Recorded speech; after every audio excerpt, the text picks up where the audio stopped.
नमस्कार, न्यूज़ 18 के digital platform पर आपका बहुत स्वागत है। मैं हूं आपके साथ अंशिका पाठक। नेपाल में इन दिनों भयानक बवाल देखने को मिल रहा है। जनता ने भ्रष्टाचार के खिलाफ जमकर हंगामा किया, जिस कारण सरकार ही गिर गई। केपी शर्मा ओली को इस्तीफा देना पड़ा। नेपाल में हुए प्रदर्शन के बाद एक और देश में बवाल मचा हुआ है।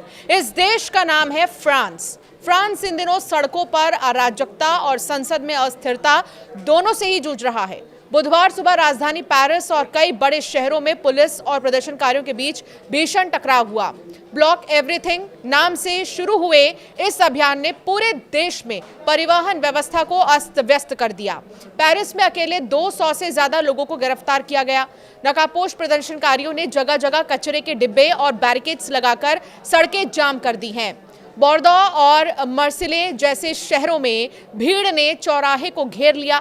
पुलिस पर फ्लेयर्स और बोतलें फेंकी गई हैं, जबकि राजधानी के रेलवे हब गारे दू नॉर स्टेशन पर भी प्रदर्शनकारियों ने धावा बोला है। पुलिस का कहना है कि गिरफ्तार किए गए अधिकतर लोग सार्वजनिक व्यवस्था भंग करने की कोशिश कर रहे थे। हालांकि अधिकारियों का अनुमान है कि जैसे जैसे दिन बढ़ेगा, भीड़ और भी ज्यादा भड़क सकती है। ये हिंसक आंदोलन ऐसे समय में हुआ है जब राष्ट्रपति इमैनुअल मैक्रों ने महज 24 घंटे पहले ही देश के नए प्रधानमंत्री सेबेस्टियन की नियुक्ति की है। लोकर्नो ने संसद में भरोसा खो चुके पूर्व पीएम फ्रांसवा बायरो की जगह ली है। बायरो को सोमवार रात अपने ही आत्मविश्वास मत में हारने के बाद हार का सामना करना पड़ा, जिसके बाद अब फ्रांस की तस्वीर जो सामने आ रही है वो वाकई में बहुत ज़्यादा चिंता पैदा कर रही है। बता दें आपको कि बायरो ने देश का कर्ज कम करने के लिए करीब लगभग 3.7 लाख करोड़ रुपए की कटौती योजना पेश की थी, लेकिन ये सख्त कदम जनता को रास नहीं आया और उनकी सरकार गिर गई। अब पूरे फ्रांस में हालात बिगड़ते जा रहे हैं। सरकार ने 80,000 से ज़्यादा पुलिस और सुरक्षा बल तैनात कर दिए हैं ताकि इस आंदोलन को काबू में किया जा सके। प्रदर्शनकारी न सिर्फ रेल और सड़क यातायात रोक रहे हैं, बल्कि तेल डिपो, सुपरमार्केट और पेट्रोल पंप्स को भी निशाना बना रहे हैं। सोशल मीडिया पर कुछ समूहों ने तो लोगों से दुकानों में लूटपाट की अपील तक कर डाली है।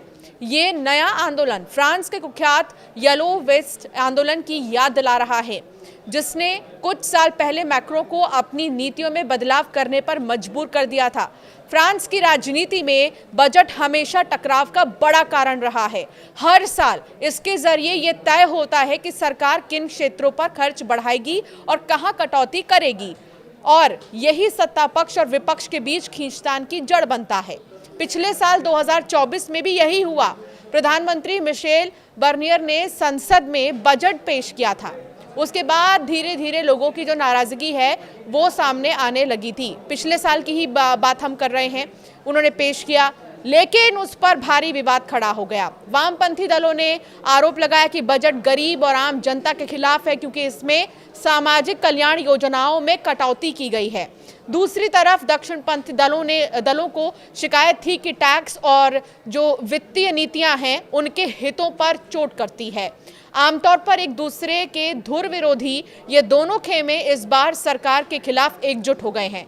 उन्होंने संसद में अविश्वास प्रस्ताव लाकर कहा कि बर्नियर की सरकार अब भरोसे के लायक ही नहीं रही। कुल मिलाकर फ्रांस में हो रहे इस आगजनी प्रदर्शन की बड़ी वजह है 4, वो हम आपको बताते हैं। राष्ट्रपति मैक्रो की नीतियां, जनता के एक बड़े वर्ग को लगता है कि मैक्रो की नीतियां आम लोगों के हितों के खिलाफ है और अमीर वर्ग को फायदा पहुंचाती है। दूसरा, बजट में कटौती। सरकार ने खर्चों में कटौती और कल्याणकारी योजनाओं में कमी कर आर्थिक सुधार लागू किए हैं। इससे आम जनता, खासकर मध्यम वर्ग और श्रमिक वर्ग पर दबाव बढ़ा है। तीसरा, 2 साल में 5 प्रधानमंत्री। हाल ही में सेबेस्टियन लोकर्नो को पीएम बनाया गया। यहां 2 साल से भी कम समय में 5वें पीएम है। इससे लोगों में अस्थिरता और असंतोष बढ़ चुका है। प्रदर्शनकारी ये चाहते हैं कि उनकी नियुक्ति की शुरुआत से ही सरकार पर दबाव बनाया जाए। ब्लॉक एवरीथिंग आंदोलन चौथी बड़ी वजह। वामपंथी गठबंधन और जमीनी संगठनों ने इस नारे के साथ आंदोलन शुरू किया है ताकि देश में सब कुछ ठप करके सरकार को झुकने पर मजबूर किया जा सके।